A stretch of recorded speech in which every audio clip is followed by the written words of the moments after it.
കാട്ടാനശല്യത്തിന് അറുതി വരാതെ പീരുമേട് മേഖല പീരുമേട് ബദേൽ പ്ലാന്റേഷന്റെ തോട്ടങ്ങളിലാണ് വ്യാപക നാശനഷ്ടങ്ങൾ കാട്ടാന വരുത്തിക്കൊണ്ടിരിക്കുന്നത്. ഫോറസ്റ്റ് ഉദ്യോഗസ്ഥരുടെ നേതൃത്വത്തിൽ കാട്ടാനയെ തുരത്തുന്നുണ്ടെങ്കിലും ഇവ വീണ്ടും എത്തുകയാണെന്നും തോട്ടം മാനേജ്മെന്റ് അധികൃതരും പറയുന്നു. കഴിഞ്ഞ കുറച്ചുനാളുകളായി പീരുമേടിന്റെ വിവിധ മേഖലകളിൽ കാട്ടാനശല്യം അതിരൂക്ഷമാണ്. വനമേഖലയുമായി ബന്ധപ്പെട്ട് കിടക്കുന്ന മേഖലകളിൽ മുൻപ് കാട്ടാന എത്തിയിരുന്നെങ്കിൽ ഇപ്പോൾ ജനവാസ മേഖലയിൽ കടന്ന ദേശീയപാതയ്ക്കരികിൽ വരെയും ഏലപ്പാറ, കോഴിക്കാനം തുടങ്ങിയ മേഖലകളിൽ വരെയും എത്തി തുടങ്ങി. ബദൽ പ്ലാന്റേഷന്റെ വിവിധ തോട്ടങ്ങളിൽ കഴിഞ്ഞ കുറച്ചുനാളുകളായി കാട്ടാനശല്യം രൂക്ഷമാണ്. കൃഷിവിളകളും കയ്യാലകളും അടക്കം കാട്ടാനകൾ നശിപ്പിക്കുന്ന സ്ഥിതിയുമുണ്ട്. ഈ ബദൽ പ്ലാന്റേഷൻസ് വക ഗ്ലെൻമേരി എസ്റ്റേറ്റിൽ കഴിഞ്ഞ ദിവസങ്ങളിൽ കാട്ടാനയുടെ ശല്യം ഉണ്ടായി. തുടർച്ചയായി ഞങ്ങളുടെ വിളകൾ നശിപ്പിക്കുന്ന ഒരു സംവിധാനം നിലനിൽക്കുകയാണ്.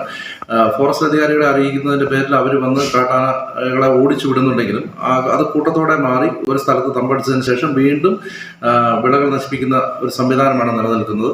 അത് ആ ഭാഗത്തു നിന്ന് മാറി കോഴിക്കാനം ഭാഗത്തേക്ക്, കോഴിക്കാനത്ത് നിന്ന് മാറി കൊടുവ ഭാഗത്തേക്ക്, ഈ പ്രദേശങ്ങളിലെല്ലാം ഞങ്ങളുടെ എസ്റ്റേറ്റുകൾ നിലനിൽക്കുന്നു. കൂടാതെ ആ ഭാഗത്ത് ആളുകൾ തിങ്ങി പാർക്കുന്ന ഒരു സ്ഥലവുമാണ്. ഇതിനെ ഓടിച്ചു വിടാനും അല്ലെങ്കിൽ ഇതിനെ മറ്റൊരു സ്ഥലത്തേക്ക് മാറ്റാനും പറ്റാത്തൊരു സാഹചര്യത്തിൽ ഇതിനെ ഓടിച്ച് കാടിൻ്റെ നടുക്കെത്തിച്ചിട്ട് ആ ഭാഗത്തു നിന്ന് വീണ്ടും ഇത് തിരികെ ഇവിടെ എത്തുന്ന ഒരു സംവിധാനമാണ് ഉള്ളത്. നമ്മൾ ഫോറസ്റ്റ് അധികാരികളെ അറിയിക്കുന്നുണ്ട്, അവർ വരുന്നുണ്ട്. പക്ഷെ പൂർണ്ണമായും ഇതിനൊരു പരിഹാരം കണ്ടെത്താൻ അവരെ കൊണ്ടും സാധിക്കുന്നില്ല. ആയതിനാൽ ഇതിന് വേണ്ടുന്ന നടപടികളിൽ അടിയന്തരമായി ഇടപെട്ട് അധികാരികൾ ശ്രദ്ധ ചെലുത്തി ഈ കാർഷിക വിളകളുടെ നാശവും ജനങ്ങളുടെ സുരക്ഷയും ഉറപ്പുവരുത്തണമെന്ന് ഒരിക്കൽ കൂടി അഭ്യർത്ഥിക്കുന്നു.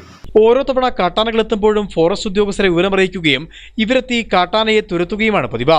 എന്നാൽ വീണ്ടും ഇതേ സ്ഥലത്ത് കാട്ടാനകളെത്തി വ്യാപക കൃഷിനാശവും വരുത്തും. നിരവധി പേർ തിങ്ങിപ്പാർക്കുന്ന ജനവാസ മേഖലയിലടക്കം കാട്ടാന ദിനംപ്രതി എത്തുന്നത് തൊഴിലാളികളെയും ഭീതിയിലാഴ്ത്തിയിരിക്കുകയാണ്. Idukki vision news, Peermade.